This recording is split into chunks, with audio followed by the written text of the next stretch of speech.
பிரியமானவர்களே, நம்முடைய பிதாவாகிய கடவுளிடமிருந்தும் ஆண்டவராகிய இயேசு கிறிஸ்துவிடமிருந்தும் உங்கள் அனைவருக்கும் கிருபையும் சமாதானம் உண்டாவதாக. ஆமென். நாளிலே கர்த்தருடைய வார்த்தையை தியானித்து தெரிந்து கொள்ளப்பட்ட வேத பகுதி சற்று நேரத்துக்கு முன்பதாக நாம் வாசித்து கேட்ட மார்க் எழுதின சுவிசேஷம் 7ஆம் அதிகாரம் வசனங்கள் 1 முதல் 13 வரை அடங்கியிருக்கிற பகுதி. அதை மறுபடியும் ஒரு முறை வாசித்து தியானம் செய்வோம். Gospel according to St. Mark, chapter 7, verses 1 to 13.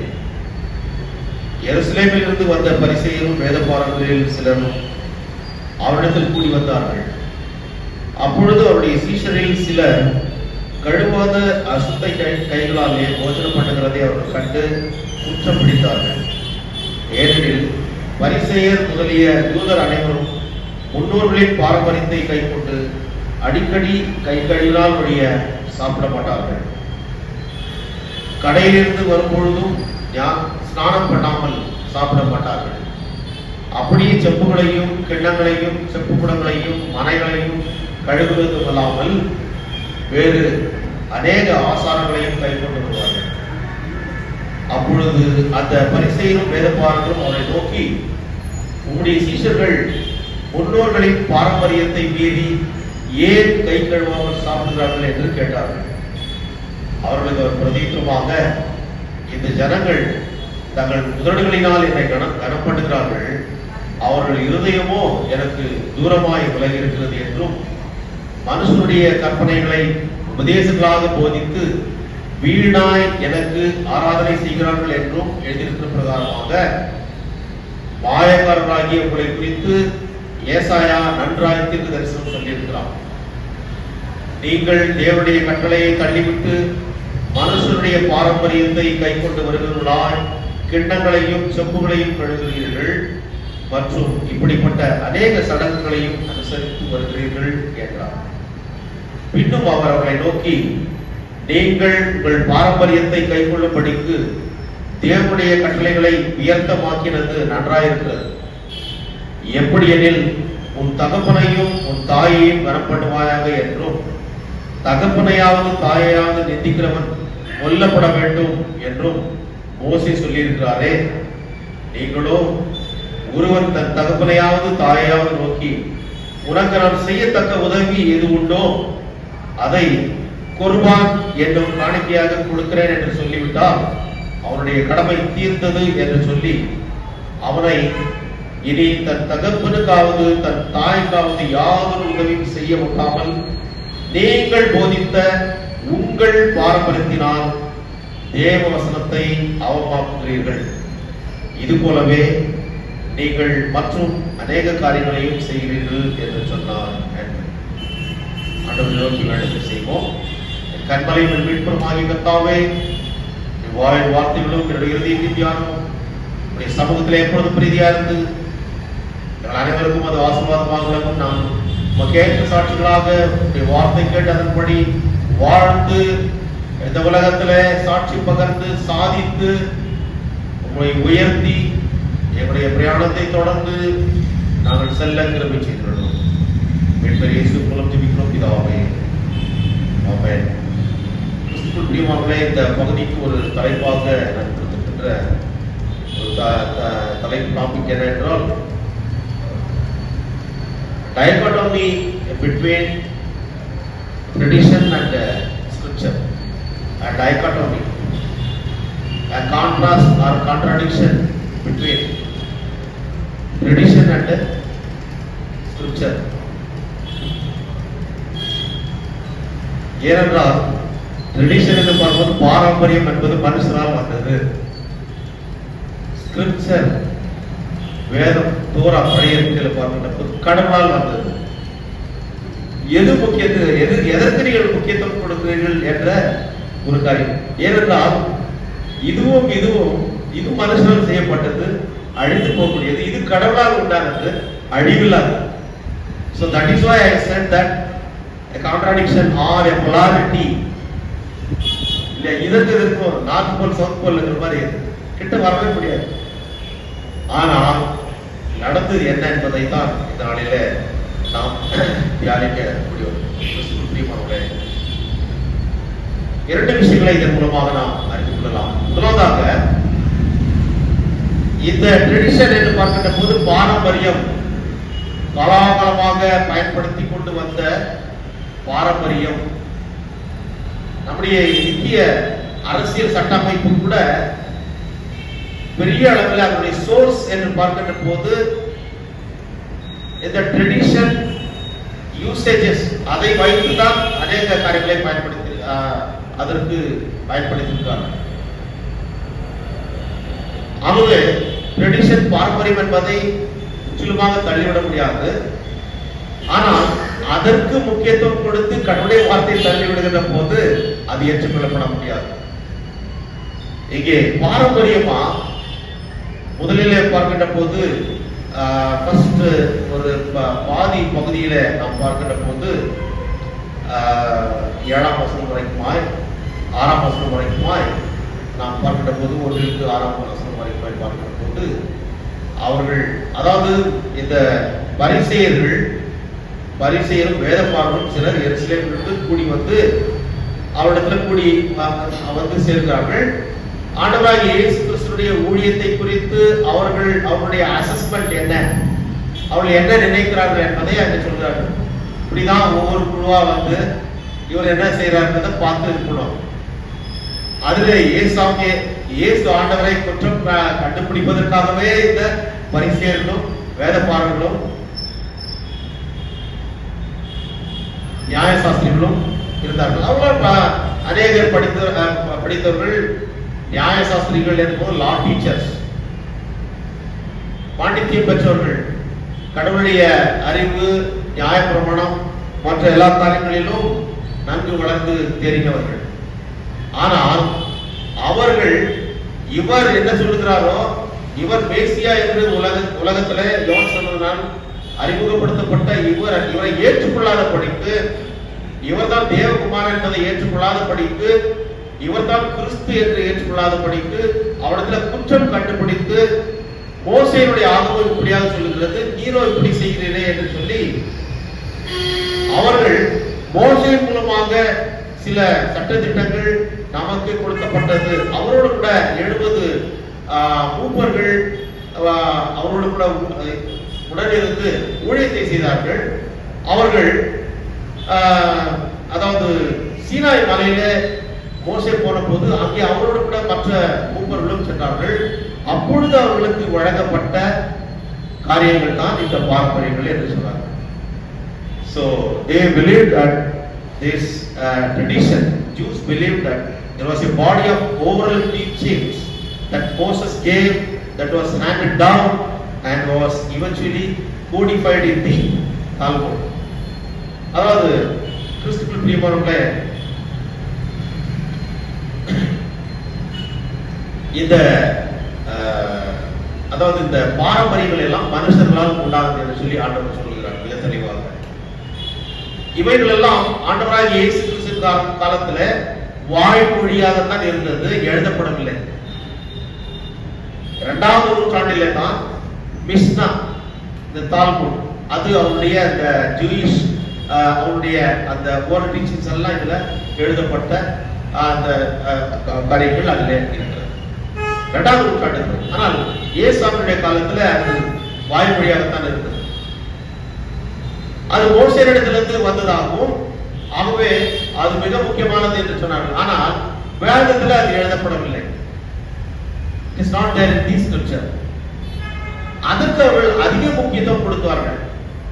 அதாவது நியாயப்பிரமாணத்தை விட tradition of the elders was considered to be paramount important in their life. புரியுதுல்ல? கடவுளுடைய வார்த்தை இப்படி சொல்லுகிறது என்றால், இவர்கள் மூப்பர்கள் மூலமாக மோசேயின் மூலமாக கொடுக்கப்பட்டது இதற்கு அதிகமாக முக்கியத்துவம் கொடுக்க வேண்டும் சொல்லி மக்களை அதிகமாக குழப்பினார்கள். கிறிஸ்துவுக்குள் பிரியமானவர்களே, tradition of the elders in Parvati, it interprets biblical law and provides direction for sanctifying daily life. அதுல எல்லா காரியத்தையும் ஒதுக்கி விடவும் முடியாது. ஏனென்றால் யூதர்கள் வேதத்தை போல பல சட்டங்களை அவர்கள் வகுத்து வைத்திருந்தார்கள். ஒரு லாஸ் அதுல 613 சட்டங்கள் இருந்தது. இது பைபிள்ல கிடையாது. 613 சட்டங்கள். அதுல 365 எதிர்மறை சட்டங்கள், அதாவது நெகட்டிவ் லாஸ். 248 பாசிட்டிவ் லாஸ், அதாவது நேர்மறை சட்டங்கள். நேர்மறை சட்டங்கள், எதிர்மறை சட்டங்கள். அவங்களுக்கு எது அவங்களுக்கு சாதகமாக இருக்கிறத சூழ்நிலைக்கு ஏற்ப அவர்கள் இதையெல்லாம் பயன்படுத்தி கொண்டு ஜனங்களை அவர்கள் நெருக்கினார்கள், துன்பப்படுத்தினார்கள் என்றுதான் சொல்ல முடியும். ஏனென்றால் இது வேதத்தில் எழுதப்படவில்லை. ஆண்டவராகிய இயேசு கிறிஸ்து அதைத்தான் மிக தெளிவாக சொல்கிறார். இவைகள் வேதத்தில் இல்லாத காரணத்தினால இந்த பாரம்பரிய மனித சட்டத்திட்டங்களினாலே மக்களை அவர்கள் பிரித்தார்கள். அதை வைத்து தள்ளிவிட்டனர், கொடுமைப்படுத்தினர். இதை கூட, அதாவது பெருவாரியான இந்திய தேசத்தில் வாழ்கின்ற மக்கள், இந்து மக்கள், அவர்களுக்கு பல ஸ்கிரிப்சர்கள் உண்டு, வேதாஸ் உண்டு. ஆனால் கூட அதிலே அவர்கள் அதிகமாக அது பயன்படுத்துகிறது என்ன, ஒரு ஓரல் டீச்சிங். என்ன அது உங்களுக்கு எல்லாம் நல்லா தெரியல. 4 வேதங்கள் என்பது எழுதப்பட்டது. ஆனால் எழுதப்படாத சட்டங்களை அவர்கள் வைத்துக் கொண்டு இன்றைக்கு அதன் மூலமாக அநேக காரியங்களை, அதாவது சோசியல் ஸ்ட்ராட்டிபிகேஷன், மனிதர்களை பிரிக்கின்ற காரியத்தை எல்லாம் மனு தர்மம் என்று சொல்லி, புரியுதுல்ல, மனுஸ்மிருதி என்று சொல்லி, அது ஓரல் டீச்சிங். அதன் மூலமாக இவர்கள் உயர்ந்தவர்கள், இவர்கள் அடுத்த நிலையில் இருப்பவர்கள், அவருடைய பிறப்பை வைத்து இவர்கள் தலையிலிருந்து வந்தவர்கள், இவர்கள் கழுத்திலிருந்து வந்தவர்கள், இவர்கள் இடுப்பிலிருந்து வந்தவர்கள், இவர்கள் காலிலிருந்து வந்தவர்கள் என்று சொல்லி பிரித்தார்கள். இன்னொரு சாராரை இவர்கள் மனிதர்களே இல்லை என்று சொல்லி they considered and they used them as outcasts. அவர்கள் இதிலே சேராதவர்கள் என்று சொல்லி, பஞ்சமர்கள் என்று சொல்லி அவர்கள் இதில் கணக்கிலே வராத படிக்கு மக்களை பிரித்தார்கள். அதே போல இந்த காரியத்தை கூட இவர்கள் ஓரல் லாஸ் வைத்துக் கொண்டு மக்களை ஏமாற்றினார்கள் என்று சொன்னால் அது மிகையாக. கிறிஸ்துக்குள் பிரியமானவர்களே, இவைகளெல்லாம் 8ஆம் வசனத்தில் 9ஆம் வசனம் பார்த்து சடங்குகள், மேன்மேட் சிஸ்டம் என்று இங்கே நாம் பார்க்கிறோம். இவள் செய்த காரியம் என்ன என்றால், நிறைய சடங்குகள். நீங்கள் தேவனுடைய கட்டளை தள்ளிவிட்டு மனுஷனுடைய பாரம்பரியங்களை கை கொண்டு வருவீர்களாய், கிண்ணங்களையும் சொப்புகளையும் கழுவுவீர்கள் மற்றும் இப்படிப்பட்ட அநேக சடங்குகளையும் அனுசரித்து வருவீர்கள் என்று சொல்லி ஆண்டவர் சொல்கிறார். அவள் செய்கிற காரியம் என்னென்றால், அவர்கள் கண்டுபிடித்த ஒரு காரியம், இயேசுவிடத்துல வந்த பிறகு அவரோடு கூட இருந்த சீஷர்கள் ஏதோ சாப்பிடுறதுக்காக அவங்க என்ன பண்ணாங்க, அதுல ஒரு சிலர் கை கழுவாம சாப்பிட ஆரம்பிச்சாங்க. நீங்க எப்போது கை கழுவாம சாப்பிட்டுருக்கீங்களா? நம்ம யாராவது கை கழுவாம சாப்பிட்டுருப்போமா? சாப்பிட்டதுனால ஒருவேளை தெரியாம கை கழுவாம சாப்பிட்டதுனால உயிரா போயிடுச்சு. தெரியாம எவ்வளவு முறை சாப்பிட்டு கை கழுவாம சாப்பிட்டுருப்போம், அரைக்குறையா கை கழுவிட சாப்பிட்டுருப்போம். சரி, இவங்களுக்கு என்ன வந்தது தெரியல. சாமியோ ஒரு சில சீஷர்கள் கை கழுவாமல் சாப்பிட்டார்கள் என்று சொல்லி அவர் மேல் ஒரு குற்றத்தை அவர்கள் வைக்கிறார்கள். அது அந்த 2ஆம் வசனம். அப்பொழுது அவருடைய சீஷர்கள் சிலர் கழுவாத அசுத்த கைகளாலே போஜனம் பண்ணுவதை அவர்கள் கண்டு குற்றம் பிடித்தார்கள். ஏனெனில் பரிசேயர் முதலே யூதர் அனைவரும் முன்னோர்களின் பாரம்பரியத்தை கொண்டு அடிக்கடி கை கழுவினால் வழியே சாப்பிடப்பட்டார்கள். கடைக்கு போனாலும் சரி, கடையில இருந்து வீட்டுக்கு வந்தாலும் சரி, அவர் குடிக்காம சாப்பிட மாட்டாங்க, ஸ்நானம் பண்ணாமல் சாப்பிட மாட்டாங்க. அப்போ ஒரு நாளைக்கு எவ்வளவு முறை தான் குளிக்கிறது? அது மாத்திரமல்ல, அங்கே அவர் சொல்லிக்கிட்ட போது மற்ற எல்லாத்தையும் அவங்க என்ன பண்ணுவாங்க, ரொம்ப சுத்தமா அதாவது கழுவி வைப்பார்கள். அப்படியே செப்புகளையும் கிண்ணங்களையும் செப்பு குடங்களையும் மனைகளையும் கழுவுவது கொள்ளாமல் வேறு அநேக ஆசாரங்களையும் கை கொண்டு வந்தார்கள். அதாவது இந்த மனைகளை என்று சொல்லுகின்ற போது அவர் படுக்கின்றது படுக்கை விட கழுவி வைப்பாங்களான்னு பாருங்க. இதெல்லாம் வேதத்தில் இல்லை. அப்ப ஜனங்க இதெல்லாம் செய்ய வேண்டும் என்று சொல்லி அவர் நிர்பந்தித்தார்கள்.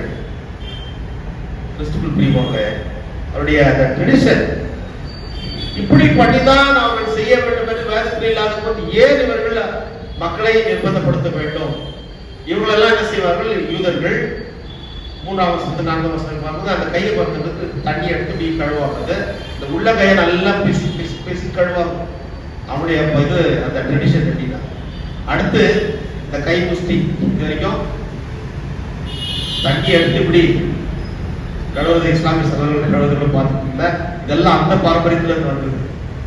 எடுத்து இப்படி கழுவி, அதே போல காலை கழுவி, பாதத்தை எல்லாம் கழுவி, இந்த தண்ணீரை வந்து விரல்ல இருக்கிறது வந்து இப்படி தெளிக்கும்.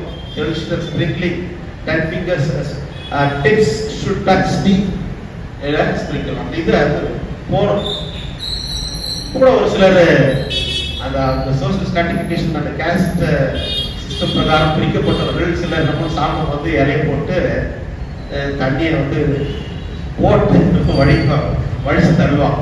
நம்மளோட தழுவா இருந்தா கிளீன் பண்ணணும்.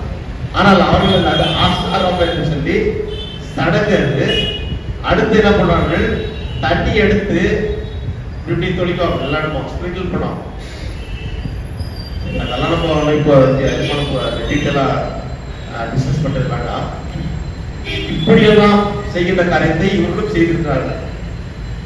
கிறிஸ்துக்குள் பிரியமானவர்களே, ஆனால் இப்படி கல்விதான் போக வேண்டும் என்பது வேதத்தில் சொல்லப்படவில்லை. ஆனால் இவருடைய ஓரல் ட்ரெடிஷன், அவருடைய பாரம்பரியம் அப்படியாக இருந்தது.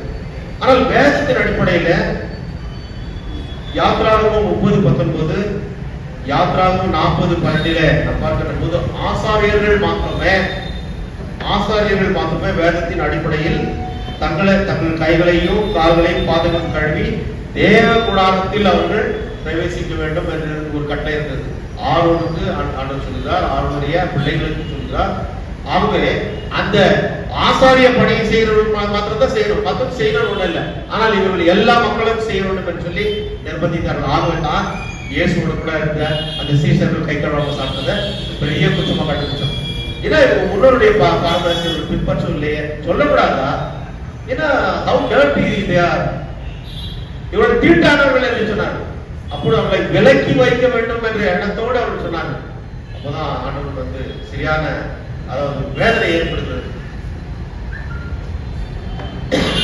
அவர்களுக்கு தெரியும் இது ஆண்டவர் இதை வெறுப்பார், ஏற்றுக்கொள்ள மாட்டார் என்பது அவர்களுக்கு தெரியும். இந்த எதற்கும் அவர்கள் சொல்கிறார்கள். அப்பொழுது அந்த செய்கிறோம் 5ஆம் வசனம், வேத பாரம்பரியம் நோக்கி உடைய சீஷர்கள் முன்னோர்களின் பாரம்பரியத்தை மீறி ஏன் கை கழுவாமல் சாப்பிடுவார்கள் என்று கேட்டார்கள். அவர்களுக்கு அவர் பிரதியுத்தரமாக ஒரு விஷயத்தை சொல்றார். அது ஏசாயா தீர்க்கதரிசன புத்தகம், இன்றைக்கு வாசி கேட்ட ஏசாயா 29:13 வசனத்துல அது அடங்கியிருக்கிறது. அதை நாம் இங்கே ஆண்டவர் சொல்றார் 29:13, இந்த ஜனங்கள் தங்கள் முதலடிகளினால் என்னை கனப்படுகிறார்கள், அவர்கள் இருதயமோ எனக்கு தூரமாய் விலகி இருக்கிறது. பிரேயர் பண்ணும்போது என்னுடைய வார்த்தையை சொல்லி பண்ணுகிறார்கள், எல்லாம் சொல்லுகிறார்கள், செய்கிறார்கள். ஆனால் அவருடைய உள்ளத்துல எனக்கு இடம் இல்லை,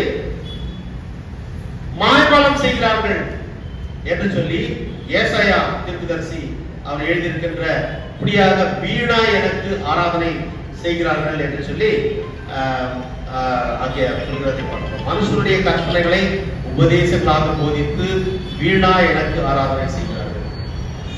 சோ இங்கே கடவுள் மனுஷரால் உண்டாக்கப்பட்ட இந்த மனுஷனுடைய கற்பனைகளை வைத்துக் கொண்டு உபதேசித்து மக்களை திசை திருப்பதை விட்டுவிடுங்கள், கடவுளுடைய வார்த்தையை நீங்கள் கேளுங்க, அதன்படி நடங்கள் என்று சொல்லி அவர் வலியுறுத்தி சொல்கிறதை இங்கே பார்க்கிறோம். இப்ப கூட நம்ம ரொம்ப பசியா இருக்கும்போது போய் வச்சுட்டு அந்த நேரத்துல ஒரு பிரேயர் வச்சுட்டாங்கன்னா என்ன பண்ணுவோம்? ரொம்ப எல்லாருமே பசியா இருக்கணும்னு வச்சுக்கோங்க. அந்த நேரத்துல சிலர் வந்து ஜபம் பண்ண சொல்லுவாங்க. அவர் ஜபம் பண்ணணும் பெரிய இடத்துல ஜபம் பண்ணா யாருக்குமே கான்சென்ட்ரேஷனாக இருக்காரு. என்ன ஜபம் பண்ண சொன்னா இவ்வளவு பெரிய பிரேயர் பண்ணிக்கிறாரு. ஒரு முறை இது போல வந்து சம்பவம் நடந்தது. ஒரு கூட்டத்துல ஒரு ஒரு மீட்டிங் ஒரு எக்ஸ்கர்ஷன் போல போயிருக்கு. அது ரொம்ப தூரம் டிராவல் பண்ணி கடைசியில ஒரு இடம் வந்து சேர்ந்தாச்சு. வந்துட்டு பிறகு எல்லாருக்கும் சரியான கொள்ள பசி, என்ன பண்றது? அந்த நேரத்தில் சாப்பாடை வச்சுக்கிறாங்க. ஒருத்தரை ஜபம் பண்ண சொன்னாங்க. அப்போ அவர் பண்ணார். அவருக்கு இருக்கிற அந்த வேதனையை அவர் எப்படி வெளிப்படுத்தினார்னா, ஆண்டவரே எங்களுக்கும் ரொம்ப ஆத்திரம், உமக்கும் தோத்திரம் ஆமே. ரொம்ப ஷார்ட்டா முடிச்சுட்டேன். பசி வந்தால் 10 பறந்துவிடும் சொல்லுவாங்க. என்ன செய்யலாம்னு தெரியாது. அவங்கதான் இவர்கள் கை கழுவாம சாப்பிட்டாங்க. ஆனா அது வேதத்தின் அடிப்படையில் அது இல்லையே. இவர்கள் சொல்லுகின்ற அந்த காரியத்தை வைத்து பார்க்கின்ற போது தேவையில்லை. அங்கே அவர்கள் ஒரு அந்த ஹைஜீனிக் அந்த விஷயத்தை சொல்லியிருந்தா பரவாயில்ல. ஆனால் சடங்கை அவர்கள் முன்வைத்தார்கள். அது கடவுளுக்கு பிடிக்கல. ஒருவேளை நீ கை கழுவாம சாப்பிட்டதுனால அது நீங்க எக்ஸ்டர்னல் அந்த டர்ட்ஸ் எல்லாம் அந்த அழுக்கெல்லாம் போய் ஏன்னா வயிற்றுல வந்து பிரச்சனை ஏற்படுத்தும் அப்படி சொல்லிதான் பரவாயில்ல. கடவுளை அதை ஏற்றுப்பாரு. ஆனால் சடங்கு என்று சொல்லிக்கும் போது வேதத்தில் அப்படி இல்லையே, ஏன் அதை நீங்கள் சொல்லி வற்புறுத்துகிறீர்கள் என்று சொல்லி அதை கேட்கிறீர்கள். கிறிஸ்துக்குள் பிரியமானவர்களே, மத்தேயு 12:1-8 அதே போல 12ஆம் அதிகாரம் 8-12 வரைக்கும் போய் பார்க்கின்ற போது ஆண்டவராகிய இயேசு கிறிஸ்து அப்படியாக அவருடைய சீஷரும் அவரும் ஒரு பயிர் வழியாக போறாங்க. ஒரு கொல்லை வழியா போகும்போது சீஷர்களுக்கு ஏதோ பசி அடிச்சு அந்த பயிர்களை வந்து போய் என்ன பண்றாங்க, சாப்பிட்றாங்க. உடனே ஓய்வு நாள செய்ய தகாததை செய்கிறார் என்று சொன்னாங்க. அதே போல அது இன்னொரு முறை அந்த 12ஆம் அதிகாரம் 8-12 வரைக்கும் பார்க்கின்ற போது ஒரு சூமிர கையுடைய மனுஷனை கடவுள் சுகப்படுத்துகிறார். ஒரு wither person. So he gets healing from God. ஆனால் அதை குற்றப்படுத்தி ஓய்வு நாள் செய்யக்கூடாத காரியத்தை செய்கிறார். அப்போ ஆண்டவர் சொல்றாரு, நீங்க சொன்ன இந்த பாரம்பரியம் பெரிசா மனிதநேயம் பெரிதா? பசி வந்தையா, அவன் உயிர் போகலாததுக்காக அவன் சாப்பிட்டான். அந்த சம்பவம் பாருங்க, மத்தேயு 12:1-8 வரைக்கும் பார்க்கின்ற போது தேவ சமூகத்தை அப்போ பெரிய ஆசாரியர் மாத்திரம் புசிக்கக்கூடியதை எடுத்து சாப்பிட்டான். அவனுடைய பசிய உயிரை காப்பாற்றுறது சாப்பிட்டான். அது தப்பா? நீ பாரம்பரியத்தை பார்க்கிற, நான் மனிதநேயத்தை பார்க்கிறேன் என்று சொல்லி கடவுள் சொல்லுகிறதை பார்க்கிறோம். கிறிஸ்துக்குள் பிரியமானவர்களே, 6ஆம் வசனத்துல பார்க்கின்ற போது இந்த ஜனங்கள் தங்கள் உதடுகளினால் என்னை கனப்படுகிறார்கள், அவருடைய இருதயம் எனக்கு தூரமாய் விலகி இருக்கிறது. And he said to them, well, did Isaiah prophecy of you hypocrites, as it is written, these people honor me with their lips, but their heart is far from me. In vain do they worship me, teaching as doctrines the commandments of men. மனுஷர் உபதேசித்த அந்த காரியங்களை அவர்கள் உபதேசித்து கற்பனைகளை அவர்கள் அதற்கு முக்கியத்துவம் கொடுத்து எனக்கு பிரியமில்லாத காரியத்தை ஆராதனையாக செய்கிறார்கள். அது எனக்கு பிரியமில்லை என்று சொல்லி கிறிஸ்துக்குள் பிரியமானவர்களே, இன்றைக்கு நாம் வாசி கேட்ட சங்கீதத்திலே பார்க்கிறோம். இப்படி கடவுளுடைய வார்த்தையை விட்டுவிட்டு மனுஷருடைய பாரம்பரியத்திற்கு முக்கியத்துவம் கொடுக்கின்ற போது அவர்கள் கடவுளாக மாறி போகிறார்கள் இல்லையா?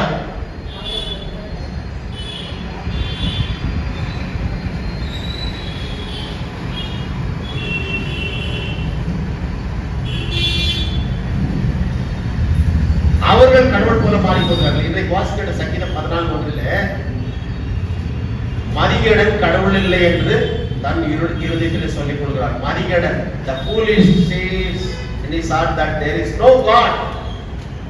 அப்போ கடவுள் இல்லை என்று, அதாவது கடவுளுடைய வார்த்தை ஒதுக்கி வைத்துவிட்டு இவர்களுடைய காரியங்கள் முன்வைக்கப்பட்டால் அப்பொழுது இவர்கள் தங்களை முன்வைத்து பெரிதுபடுத்துகிறார்களே தவிர கடவுளை முன்வைக்கவில்லை என்றார். அப்போ கடவுள் தேவையில்லை.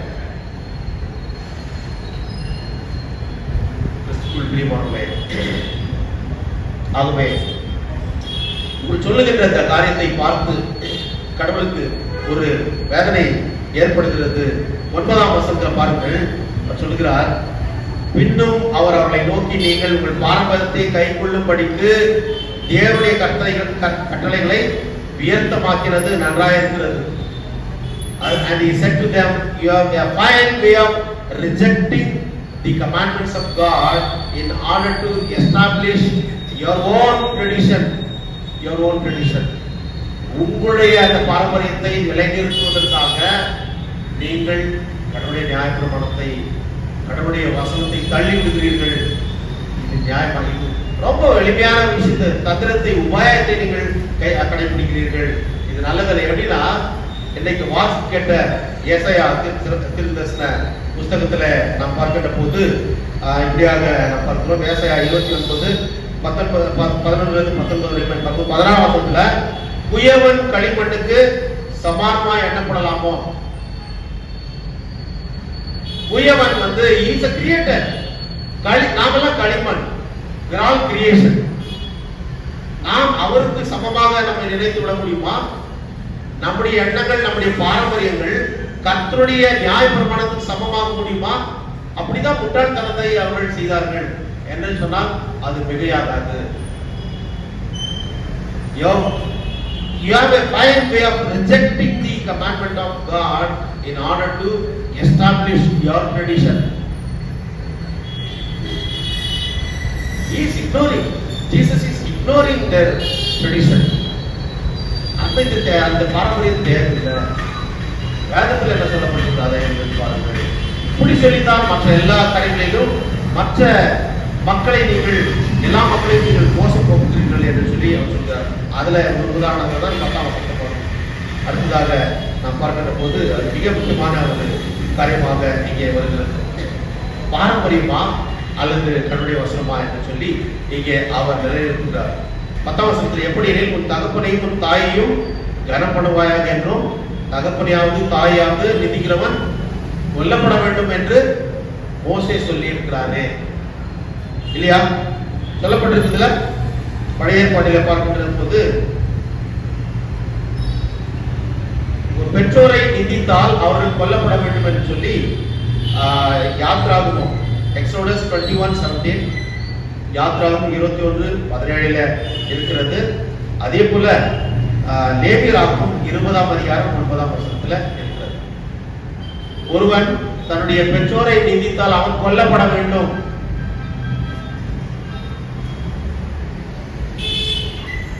இது வேதத்தில் இருக்கிற ஒரு காரியம்.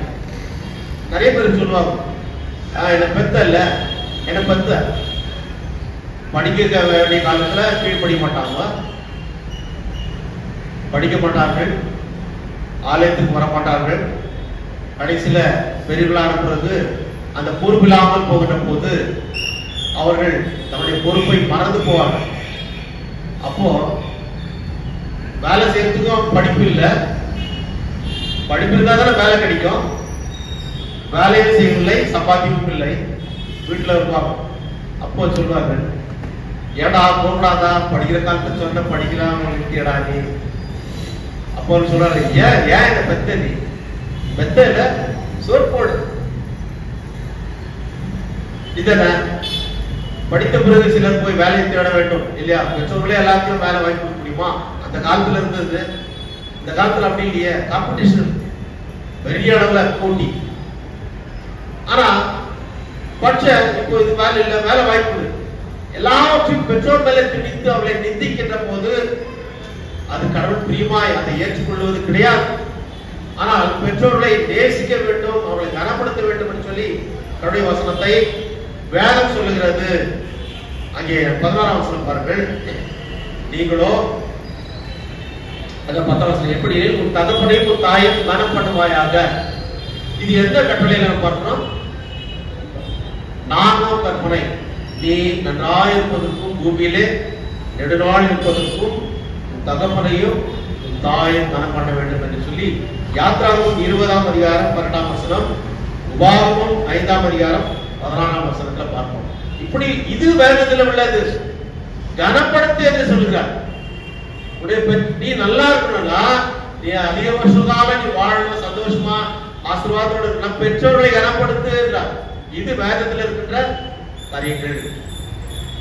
ஆனால் இவர்கள் பின்பற்றுகின்ற இந்த பாரம்பரியத்தின் மூலமாக சொல்லப்படுகின்ற ஒரு காரியம் என்னென்றால், பெற்றோரை கனப்படுத்துவதற்கு பதிலாக பெற்றோர் கடமையை செய்ய தவறி அதற்கு ஒரு வழியை காட்டுகின்ற ஒரு பிராவிஷர்கள் வைத்திருக்காங்க. எப்படின்னா, பெற்றோரை நீங்கள் கனப்படுத்தினால் நீங்கள் நீண்ட காலம் வாழ முடியும், ஆசீர்வாதத்தோட வாழ முடியும். ஆனால் இந்த பாரம்பரியம் மனுஷர்களால் ஏற்படுத்தப்பட்ட இந்த ஓரல் ட்ரெடிஷன் என்ன சொல்லுகிறதுனா, குர்பான் என்ற ஒரு ஒரு காணிக்கையை நீங்கள் போயிட்டு கோயில்ல சின்னதாகல நீங்க கொடுத்துட்டீங்கன்னா போதும், நீங்க உங்க பெற்றோரை பார்க்க வேண்டிய அவசியம் இல்லை. புரிஞ்சுங்களா? இது ரொம்ப ஈஸி இல்ல. பெற்றோர்களை பார்க்க கூடாதுன்னா பிள்ளைங்க இந்த காலத்து பிள்ளைங்க எப்படி அந்த காலத்து பிள்ளைங்க எப்படி நான் அது சொன்னது சொல்ல விரும்பல. ஆனால் கீழ்ப்படிதல் உள்ள பிள்ளைகள், கர்த்தர் பயம் உள்ள பிள்ளைகள் தம்முடைய பெற்றோர்களை கைவிடாமல் கடைசி வரைக்குமாய் அவளை பார்த்துக் கொள்வார்கள். அதுதான் ஆசீர்வாதம். அநேக பிள்ளைகள் படித்த பிறகு அவர்கள் ஒரு நல்ல நிலையை எட்டுகின்ற போது சமுதாயத்தில் பெற்றோர்களை மறந்து போகிறார்கள். கல்யாணம் ஆறு வரைக்கும் ஒரு மாதிரி இருப்பான். கல்யாணத்துக்கு பிறகு வருகின்ற மனைவி சொல்லிக் கொடுக்கிறது கேட்டு பெற்றோர்களை ஓல்டேஜ் ஹோம்ல போய் விடுற காரியங்கள் எல்லாம் கூட நிறைய நடக்கிறது. அந்த இடத்துக்கு என்ன ஓல்டேஜ் ஹோம், ஹாப்பி ஹோம் சொல்லி மகிழ் இல்லம் கிடையவே கிடையாது, துன்ப இல்லம். ஆகவே பெற்றோர்களை கனப்படுத்துகின்ற ஒரு காரியத்தை வேதம் சொல்லுகிறது. ஆனால் நீ அந்த கடமையை செய்ய வேண்டிய அவசியம் இல்லை. குர்பான் என்ற ஒரு காணிக்கை கொடுத்துட்டா போதும். அடுத்து உனக்கு இருக்கின்ற ஏதாவது ப்ராப்பர்ட்டிஸ் அண்ட் அசெட்ஸ் நீ கோயிலுக்கு நீ எழுதி வச்சிட்டீங்கன்னா அந்த கடமை செய்ய வேண்டிய அவசியம் இல்லை என்று சொல்லி இங்க சொல்லப்பட்டது 14ஆம் வசனத்துல. நீங்களோ ஒருவர் உன் தகப்பனையாவது தாயாவது நோக்கி உனக்கு நான் செய்யத்தக்க உதவி எது உண்டோ அதை குர்பான் எனும் காணிக்கையாக கொடுக்கிறேன் என்று சொல்லிவிட்டால் அவனுடைய கடமை தீர்ந்தது என்று சொல்லி அவரை இனி அப்படி கொடுத்துட்டான்னா மறுபடியும் இங்கே அவன் தன்னுடைய தாய்க்கும் தகப்பனுக்கும் செய்ய வேண்டிய அவசியம் இல்லை. அவன் செய்ய முடியாதபடி ஒரு மகன் தன்னுடைய கடமையை செய்ய இந்த குர்பான் காணிக்கை என்பது இவர்களால் ஏற்படுத்தப்பட்ட ஒரு பாரம்பரியம் தடுக்கிறது. அப்போ நீ வேதம் என்ன சொல்லுகிறது? நீ நன்றாய் வாழ வேண்டும் என்றால், நெடுநாள் வாழ வேண்டும் என்றால், ஆசீர்வாதமாக வாழ வேண்டும், பெற்றோரை கனம் பண்ண வேண்டும். இதை விட்டுவிட்டு இதை நீங்கள் பின்பற்றுகிறீர்களே முட்டாள்களே. குருடருக்கு வழிகாட்டுகிற குருடருக்கு ஐயோ என்று ஜனங்கள் ஏற்கனவே பாவ இருளிலே இருக்கிறார்கள்.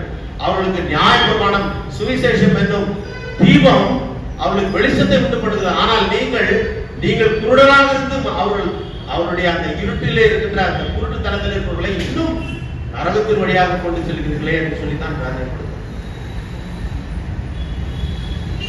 So this man-made system of tradition, it is a stumbling block. It serves as a stumbling block for the spiritual growth. அது ஒரு தடைகளாக இருக்கிறது. ஆனால் கர்த்தருடைய வசனம் it is a stepping stone. அது படிக்கல்லாக இருக்கிறது. கிறிஸ்துவுக்குள் பிரியமானவர்களே, இந்த பரிசுத்த பவுல் திருச்சபையிலே இருக்கின்ற பிள்ளைகளே, வாலிபர்களே, வாலிப சகோதர சகோதரிகளே, உங்களுடைய பெற்றோர்கள் மிக மிக முக்கியமானவர்கள். அவங்களை நன்றாக நீங்கள் பார்த்துக் கொள்ள வேண்டும். நீங்க எந்த வேலை செய்தாலும் பரவாயில்ல, அவங்க அப்பா அம்மாவுக்கு அவங்க என்ன பிரியமா சாப்பிட விரும்புகிறார்களோ, துணி அவர்கள் கொடுத்த விரும்புகிறார்களோ, அதாவது மற்ற காரியங்கள் அவர்கள் போட்டுக்கொள்ள விரும்புகிறார்களோ, அதை கேளுங்கள், கேட்டு அவர்கள் செய்யுங்கள். உங்களோடு கூட அவர்கள் அதிக காலம் இருக்க மாட்டார்கள். ஆனால் அவர்களை ஒரு வேளை நீங்கள் பாரமாக நினைத்து மற்றவர்கள் சொல்லுகின்ற வார்த்தையை கேட்டு கணவனோ அல்லது மனைவியோ ஓல்டேஜ் ஹோம்ல கொண்டு போய் விடுறதோ, அவளை ஆலோசனை செய்வதோ, குழந்தை போல அவர்கள் ஆகின்ற போது வயது முதிர்ந்த நிலையில அவர்களை தாறுமாறாக நடத்துவதோ உங்களுக்கு பெரிய சாபம். ஏனென்றால் கர்த்தருடைய வசனம் நியாயப்பிரமாணம் சொல்றது தன்னுடைய பெற்றோரை கனப்படுத்த வேண்டும். கடைசி மூச்சு இருக்கிறவர்கள் பெற்றோர்கள் தான். அவர்களுக்கு நிகராக வேறு யாரும் நமக்கு கொடுக்கப்படவில்லை. கடவுளுக்கு பிறகு நமக்கு பெற்றோர் தான். அவரே இந்த ஒரு காரியத்தை நாம் செய்வோம். ஏனென்றால் வேதத்தை நாம் பின்பற்றுகின்ற போது அது எப்பொழுதுமே நம்மை செம்மையான பாதையிலே வழிநடத்தும். அவர் மற்ற எல்லாவற்றையும் நாம் களைந்து விட்டு கர்த்தரை நோக்கி கர்த்தருடைய வார்த்தையை நாம் பற்றிக் கொண்டவர்களாக இந்த உலகத்தில் தொடர்ந்து ஜீவிக்கிற திரும்பி கர்த்தர் நமக்கு உதவி செய்வாராக. விசேஷமாக கடைசியாக ஒரே ஒரு வார்த்தை சொல்லுகிறேன். என்னை வாசி கேட்ட நிறுவ பகுதியில எபேசியர் 5:26-27 ஆண்டவராக இயேசு கிறிஸ்து திருச்சபையின் தலையாக இருக்கின்றவர் திருவசனத்தினாலே தம் சபையை தூய்மைப்படுத்தி சுத்திகரித்து அதை பரிசுத்தமாக்கினார்.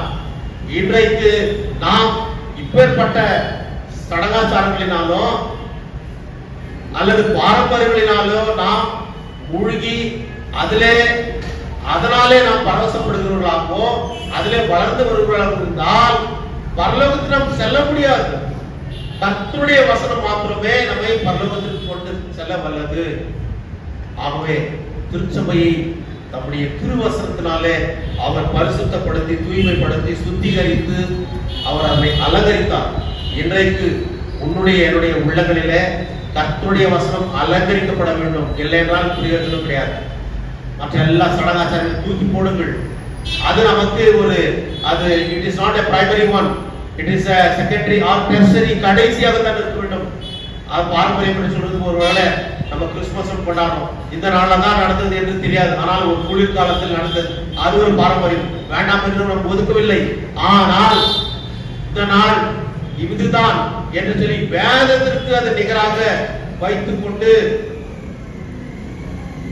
நாம் இதற்கு பிரியாரிட்டி கொடுக்கின்ற போது அது பெரிய தவறாக மாறிப்போகுது. ஆகவே நாம் உணர்வோம், கர்த்தருடைய வசனத்திற்கு கீழ்ப்படைந்து கர்த்தர் எப்படி பிதாவின் சித்தத்தை நிறைவேற்றினாரோ அதே போல உலகத்துல கர்த்தருடைய சித்தத்தை நிறைவேற்றி வார்த்தைக்கு கீழ்ப்படைந்து அவர் கேட்ட சாட்சிகளாக ஜீவிக்க கடவுள் எனக்கு செய்வாராக.